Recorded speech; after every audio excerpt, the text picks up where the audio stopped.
ये हम सबको करना पड़ेगा। आर्थिक उन्नति के लिए भी रोजगार की बात आती है। अब बहुत सारी बातें चल रही है, स्किल ट्रेनिंग हो रहा है, उद्यमिता को बढ़ावा देने वाली नीतियां आ रही है, और हम सब लोग चाहते हैं हमारी अर्थव्यवस्था कैसी हो, रोजगार उन्मुख हो, रोजगार बढ़ाने वाली हो, उपभोगवाद रहित हो, शोषण मुक्त हो, पर्यावरण की मित्र हो। सारी दुनिया आजकल ऐसा ही विकास चाहती है, हम भी चाहते हैं, परंतु हमारे जीवन से भोग वृत्ति को हमने निकाल दिया। क्या हमारे जीवन में संयम है? हम अपने परिवार में रहन सहन में सादगी बरतते हैं, जितना आवश्यक उतना ही खर्चा करते हैं, कि अपने वैभव का प्रदर्शन करने के लिए लुटाते हैं? हमारी प्रवृत्ति क्या है? हम इसकी चिंता करते हैं कि नहीं कि मेरे करने में, मेरे अपने लिए कमाने में किसी का शोषण न हो। योगः कर्मसु कौशलम गीता में कहा है, और तथागत ने कुशलस्य उपसंपदा कहा है। वो कुशलता ये है, अपना जीवन चलाना, दूसरे किसी के जीवन को हानि बिना पहुंचाए। ये हमारी परंपरा है। क्या हमारे जीवन में वो आई है? बीच में चली गई, हम स्वार्थी बन गए। उस स्वार्थ को अपने मन से हटाकर हमने इस आचरण को अपनाया नहीं, तो शोषण मुक्त अर्थव्यवस्था कहां से आनी? रोजगार यानी केवल नौकरी, और नौकरी के पीछे ही भागेंगे, और वो भी सरकारी हो, और बने तक मेरे घर के पास हो ऑफिस। ऐसा सब लोग दौड़ेंगे तो नौकरी कितनी दे सकता है? सरकारी और प्राइवेट मिलाकर किसी भी समाज में 10, 20, 30% ज्यादा से ज्यादा नौकरियां होती है। बाकी सबको अपना काम करना पड़ता है। उस उद्यमिता की प्रवृत्ति बढ़नी चाहिए। स्टार्टअप्स वगैरह सरकार शुरू कर रही, सरकार उसको प्रोत्साहन दे रही, लेकिन हमको उधर जाना चाहिए। हम करते हैं तो होता है। कोरोना में हमने देखा, कोरोना में और बड़ी संख्या में 3 करोड़ से ऊपर लोगों का इधर से उधर जाना हुआ, रोजगार छूट गए, नए रोजगार नहीं बने। ऐसे लोगों को रोजगार देने का काम हमने किया, केवल संघ के स्वयंसेवक ने नहीं। कोई एक संगठन, एक सरकार, एक नेता नहीं कर सकता, लेकिन उस समय सब लोग इकट्ठा आ गए। शासन प्रशासन भी आया, समाज के सधन संपन्न व्यक्ति भी आए, उद्योग चलाने वाले लोग भी आए, संघ के कार्यकर्ता, समाज के कार्यकर्ता, सब एक हुए और सबने प्रयास किए, तो मिल गया काम लोगों को। और इस अनुभव से सीखकर जो स्वयंसेवक आर्थिक विषयों को ध्यान देने वाले संगठन में काम करते हैं, उन्होंने बाद में भी ये उपक्रम चलाया, समाज के ऐसे सब लोगों को साथ लिया, उनके साथ वो रहे, और एक एक जिला केंद्र पर उस जिला में ही जिनको काम मिल सकता है वहां के तरुणों को ऐसे रोजगार कौन से, उनका प्रशिक्षण और रोजगार देने की बात उन्होंने शुरू की।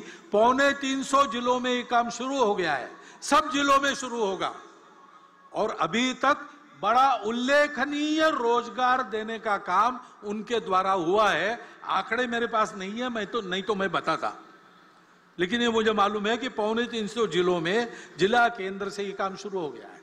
ये हम अगर करेंगे नहीं तो अकेली सरकार और प्रशासन कितना रोजगार बढ़ा सकते? रोजगार लघु उद्योगों में, सहकारिता में, कृषि में सबसे ज्यादा होता है। ये तो अधिकांश सारे समाज के हाथ में। समाज अगर ध्यान नहीं देता तो ये होता नहीं है। बार बार समाज समाज समाज, ये मैं क्यों कह रहा हूं? सरकार को उसके दायित्व से मुक्त करना मैं नहीं चाहता हूं, और हमको मुक्त नहीं करना है, उस पर नजर रखनी है, ठीक करते हैं कि नहीं अपने दायित्व को पूरा। जनता का यही काम है। परंतु वो अपना दायित्व पूरा करेंगे तो भी अगर समाज नहीं करता तो उनकी बातों का यश नहीं आने वाला, क्योंकि सब बातों का कारण समाज है। उस समाज में ये परिवर्तन लाना पड़ेगा। समाज बड़ा विशाल है, कुछ लोग उससे भी डरते, इतनी बड़ी जनसंख्या है, पहले उसको कम करो नहीं तो कुछ नहीं होगा। यह वाक्य पूर्ण सत्य नहीं है। ये बात सही है, जनसंख्या जितनी ज्यादा उतना बहुत ज्यादा, लेकिन यही एक बात नहीं है, क्योंकि जनसंख्या जैसे एक बोझ के रूप में देखी जा सकती है, वैसे जनसंख्या का ठीक से उपयोग किया तो एक साधन बनता है, एसेट बनता है। आज अपनी इतनी ज्यादा जनसंख्या है तो जैसे उसका वर्णन बोझ के रूप में हो सकता है, वैसे हम ये भी कह सकते हैं कि हम आज डेमोग्राफिक डिविडेंड की स्थिति में है। 57 करोड़ युवाओं की संख्या किसी दुनिया के देश में नहीं है। चीन हमारा पड़ोसी बूढ़ा हो चुका है, हम जवान रहने वाले 30 साल तक। जनसंख्या का विचार दोनों रूप से हो सकता है, वो एक साधन भी है और एक परिस्थिति में विचार करता है तो एक बात लगती है, दूसरे परिस्थिति में विचार करता है दूसरी बात लगती है। चीन की इतनी ज्यादा जनसंख्या थी, उनको बोझ लगने लगा, उन्होंने एक परिवार में एक संतान और बाद में नहीं संतान, ऐसी नीति अपनाई। बड़े कड़े प्रयास से उन्होंने उसको लागू किया। हुकुमशाह है वहां, डिक्टेटरशिप है, यशस्वी हो गए। लेकिन फिर उनके ध्यान में आ गया अब सब बूढ़े ही बूढ़े हैं, काम करने के लिए जवान कहां से आएंगे। तो अब उन्होंने 2 संतति को प्रोत्साहन देना शुरू कर दिया। हमारे यहां क्या है, हमको भी विचार करना पड़ेगा। हमारा देश 50 वर्षों के बाद कितने लोगों को खिला सकता है। उस समय समाज में काम करने वालों की कितनी संख्या चाहिए, काम न कर सकने वाले उस समय कितने रहेंगे। आज के 57% युवा 50 साल के बाद काम करने की स्थिति में रहेंगे क्या। अपने देश का पर्यावरण कितने लोगों को खिला सकता है, कितने लोगों को झेल सकता है। इतने लोगों के शिक्षा की, स्वास्थ्य की क्या व्यवस्था हम कर सकेंगे। इतने लोग काम करेंगे, रहेंगे भी, क्या क्या करना पड़ेगा।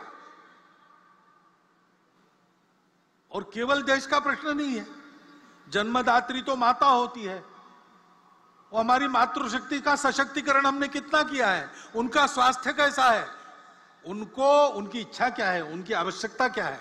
परिवार की भी आवश्यकता होती है, परिवार का भी विचार क्या है। ये एक समग्र विचार करके एक नीति बनानी पड़ती है।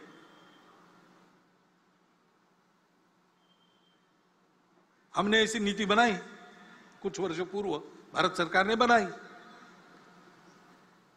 और 2.1 ऐसा एवरेज संतान, हमने उसको इतनी अच्छी तरह लागू किया, दुनिया को भी ये उम्मीद नहीं थी, वो आश्चर्य कर रही है।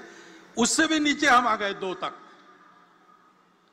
लेकिन बहुत नीचे आना भी गड़बड़ होता है, क्योंकि घर के बच्चों को सामाजिक व्यवहार का प्रशिक्षण परिवार में मिलता है। परिवार में संख्या चाहिए, अपने बराबरी के भी 2-3 लोग चाहिए, ऊपर के भी चाहिए, नीचे के भी चाहिए। तो सबसे बात कैसे करना, सामाजिक संस्कार कैसे होता है, अपने अहंकार को कैसे संयमित करना पड़ता है, ईगो मैनेजमेंट कैसी करनी पड़ती है, ये सारी बातें सीखनी पड़ती है। उसके लिए परिवार की संख्या भी चाहिए। और जनसंख्या बहुत कम हो गई तो फिर बढ़ना बंद होता है, तो समाज के समाज लुप्त हो जाते हैं, भाषाएं लुप्त हो जाती है। कितनी भाषाएं दुनिया की, बोलने वाले नहीं रहे, भाषाएं समाप्त हो गई। और इसलिए ऐसा समग्र विचार करना चाहिए।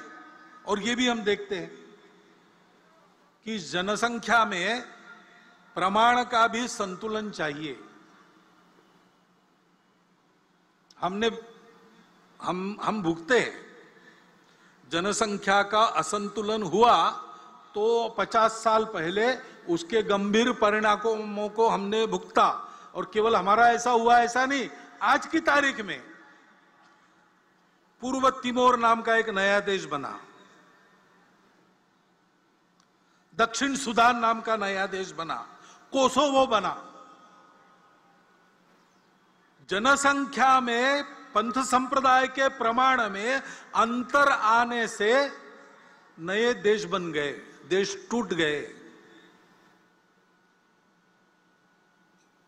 यह असंतुलन, जन्मदर एक भाग है उसका, लेकिन जोर जबरदस्ती या छल कपट से, लालच से मतांतरण, ये सबसे बड़ा फैक्टर है।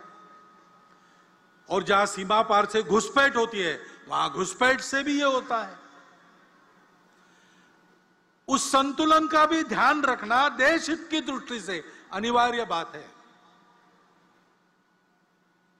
और इसलिए जनसंख्या की एक समग्र नीति बने, वो सब पर समान रूप से लागू हो, एक बार बनने के बाद किसी को छूट न मिले और समाज इसको स्वीकार कर ले, इसलिए उसके लिए मन बनाकर उसको लाया जाए, इसकी आवश्यकता है। क्योंकि फिर से समाज में अगर उसको नहीं माना तो नीति क्या करेगी? समाज स्वीकार करता है, अगर लाभ देने वाली बात है, स्वार्थ की बात है, समाज सहर्ष स्वीकार करता है, उसको लिए समझाना नहीं पड़ता। लाभ दिखता है या 3 साल के बाद, 5 साल के बाद, 10 साल के बाद बच्चों को मिलने वाला है, ये अगर पक्का है, समाज उसको स्वीकार करता है। लेकिन जहां देश के लिए छोड़ना पड़ता है, हमको नहीं मिलेगा किसी और को मिलेगा, जलना बंद करके देना पड़ता है, वहां समाज में सहयोग दिखता है कि प्रतिरोध दिखता है? सवाल बात है। जो ऐसा त्याग करना पड़ता है, जो ऐसी तपस्या करनी पड़ती है, उसको भी समाज स्वीकार करे। इसलिए स्व की जागृति का महत्व है, क्योंकि समाज यानी हम है। एक मैं यहां हूं, लेकिन मेरा समाज, हमारी सबकी एक समान पहचान है। वो हमारी समान पहचान कौन सी है? सौभाग्य से भारतवर्ष में इतनी सारी भाषाएं हैं, इतने सारे पंथ संप्रदाय हैं। विदेशों के आक्रमण के कारण भी कुछ संप्रदाय हमारे यहां बन गए, हमारे ही लोग उस संप्रदाय में हैं। उनकी पूजाएं पंथ संप्रदाय विदेशी है, वो यहां के हैं। कुछ दशकों पूर्वज उनके वही थे जो हमारे। इतने सारे खान पान रीति रिवाज है, इतने प्रांत है, इतने सारे प्रकार है लोगों के, तो स्वार्थ भी अलग अलग हो जाते हैं। फिर भी सदियों से हमारा राष्ट्र जीवन का एक सनातन अक्षुण्ण प्रवाह चला है। भारत का अस्तित्व सदा रहा है, व्यवस्थाओं की भी विविधता रही, राज्य भी अनेक रहे, लेकिन सदैव भारत रहा, भारत एक रहा। पूरे भारत की प्रशस्ति रामायण में है, पूरे भारत की प्रशस्ति बाद के महाभारत में है, पूरे भारत की प्रशस्ति कालिदास में ने भी लिखी है, गुरु नानक देव जी ने, श्रीमद शंकर देव जी ने, सुब्रमण्यम भारती ने, रविन्द्रनाथ टैगोर ने, सब लोगों ने। क्या समय था, कौन सी व्यवस्था थी, राज्य एक थे या अनेक थे, राज्य करने वाले अपने थे या विदेश के थे, बिना इसका विचार किए पूरे भारत का स्तुतिगान गाया है। हमारा देश उस समय से एक देश है, एक राष्ट्र है, क्योंकि इन विविधताओं को स्वीकार करने की बात हमारे समझ में बहुत प्राचीन समय में आ गई।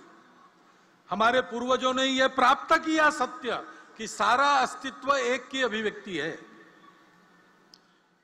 उस एक को जान लो तो कभी फीका न पड़ने वाला शाश्वत सुख प्राप्त होता है, और इसलिए उसको प्राप्त करने के लिए उपभोग को छोड़ के चलना, ऐसा जीवन और वो प्राप्त करना, ये परम लक्ष्य, ऐसा तरीका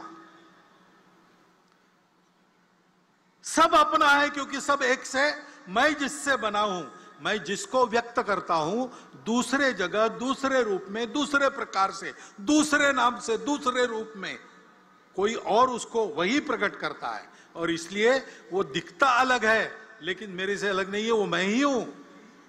उसका सुख मेरा सुख, उसका दुख मेरा दुख।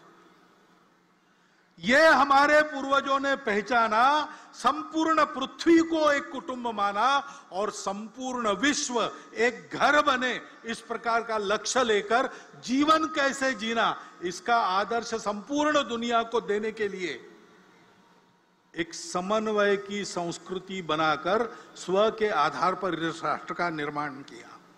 वो संस्कृति वो हमारे पहचान का पहला आधार है, वो हमारे राष्ट्रीयता का पहला आधार है, जिसको बार बार सनातन सनातन कहा हमारे प्रमुख अतिथि महोदया ने।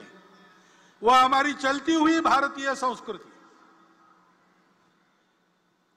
खान पान, रीति रिवाज वगैरह ऊपर की बात है, आचार धर्म है, वो बदलते रहता है, लेकिन मूल्य समान है, क्योंकि इस सत्य के वो है, वो कोई कल्पना नहीं है, थियरी नहीं है, उस सत्य को साक्षात किया, वो सत्य सदा विद्यमान रहता है। उसके आधार पर हमने कहा कि धर्म से चलो।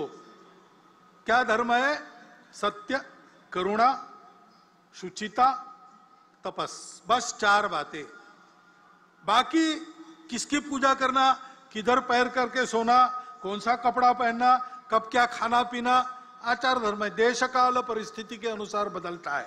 जो चलता है वो रखो, जो बदलना है वो बदलो, परंतु जो भी करोगे, जिस किसी नाम रूप से करोगे, वो सत्य होना चाहिए, सत्य से मेल खाने वाला होना चाहिए, उसमें सबके प्रति करुणा चाहिए, संवेदना चाहिए, अंतर्बाह्य शुचित्व धारण करके तुम ये विचार करोगे तो ये करुणा संभव है, ये सत्य संभव है, और उसके लिए तुमको तपश्चर्या करनी पड़ेगी। ये 4 जिसमें नहीं है, इस 4 में से एक का भी अधिक्षेप या तिरस्कार जिस बात में होता है वो अधर्म है, चाहे वो चलता आया हो। इसलिए अस्पृश्यता अधर्म है, जात पात की विषमता भेद अधर्म है। कहीं भी लिखा हो इसमें सत्य हम सब एक है, इसका अधिक्षेप होता है। इसमें परस्पर संवेदना करुणा का अधिक्षेप होता है, इसमें तन मन की शुचिता का अधिक्षेप होता है, और इसमें तपस की प्रतिष्ठा कम हो जाती है। और कुछ नहीं, बस इतना चाहिए, बाकी आपकी मर्जी।